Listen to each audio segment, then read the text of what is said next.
In less than 2 decades, China has transformed from an automotive also-ran to the world's undisputed electric vehicle champion. Today, 7 out of every 10 EVs produced globally roll off Chinese assembly lines. But this dramatic shift isn't just reshaping the automotive industry, it's creating seismic waves that are reaching Canadian shores. The question facing Canadian automakers and policymakers isn't whether China's EV dominance matters, it's how Canada will respond. Will we adapt and thrive, or will we be left behind in the electric revolution? Let's start with the numbers, because they tell an extraordinary story. In 2024 alone, China produced 12.4 million electric vehicles. That's battery electric vehicles and plug-in hybrids combined. To put that in perspective, China now produces more EVs than the rest of the world combined. But China isn't just making these vehicles for domestic consumption. They exported 1.25 million EVs last year, representing nearly 40% of all electric vehicles traded internationally. Here's what really sets Chinese EVs apart: price. Nearly 2/3 of Chinese electric vehicles cost less than comparable gasoline-powered cars. In a market where price remains the biggest barrier to EV adoption, this is a game changer. So how did China pull this off? The answer lies in what experts call an early mover advantage, combined with aggressive industrial strategy. Between 2009 and 2023, China invested a staggering $231 billion in EV-related policies and infrastructure. According to the Center for Strategic and International Studies, this spending fundamentally altered the playing field between China and other global producers.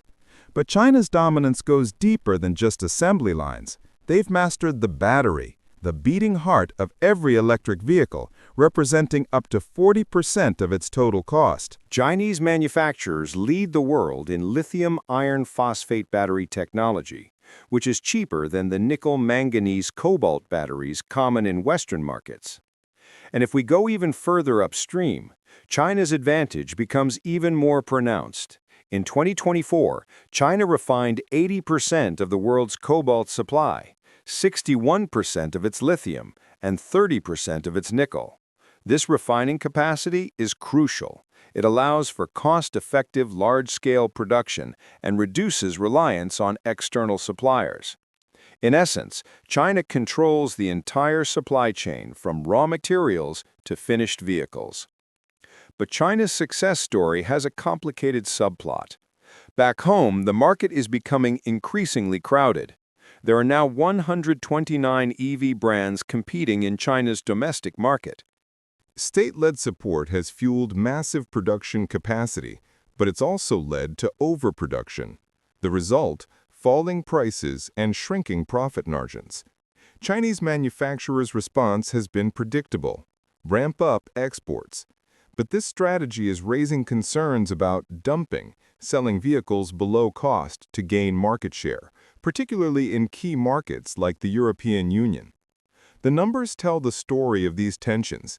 In 2024, China's EV exports to the EU, their top export destination, actually fell 10% year-over-year to nearly $13 billion. This decline came as the EU imposed tariffs of up to 35% on Chinese battery electric vehicle imports. Still, the EU accounted for 32% of China's total EV exports. But China hasn't stood still. They've pivoted aggressively to emerging markets. Exports to Brazil surged 94% year-over-year to nearly $3 billion. This happened just before Brazil reintroduced EV tariffs that will reach 35% by 2026. Meanwhile, exports to Mexico quadrupled from $333 million in 2023 to $1.3 billion in 2024. And shipments to the United Arab Emirates rose 94% to $1.6 billion. What we're witnessing is a strategic chess game. As traditional markets erect barriers, China is rapidly establishing footholds in markets with fewer restrictions. This isn't just about selling cars, it's about reshaping global automotive trade patterns. Which brings us to Canada. Our automotive sector is facing a perfect storm of challenges: declining production, shifting supply chains, and the uncertain transition to electric vehicles. The numbers are sobering. Over the past decade, Canadian light vehicle production has fallen from 1.9 million units in 2019 to just 1.3 million units in 2025. This stands in stark contrast to more resilient production in the United States and Mexico. And the transition to EVs? It's proving bumpier than anticipated.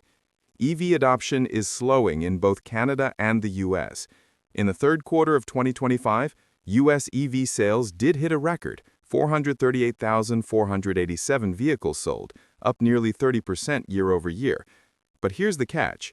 This surge was largely driven by buyers rushing to purchase before the September 30th expiry of the U.S. federal EV tax credit. In Canada, the picture is even more concerning.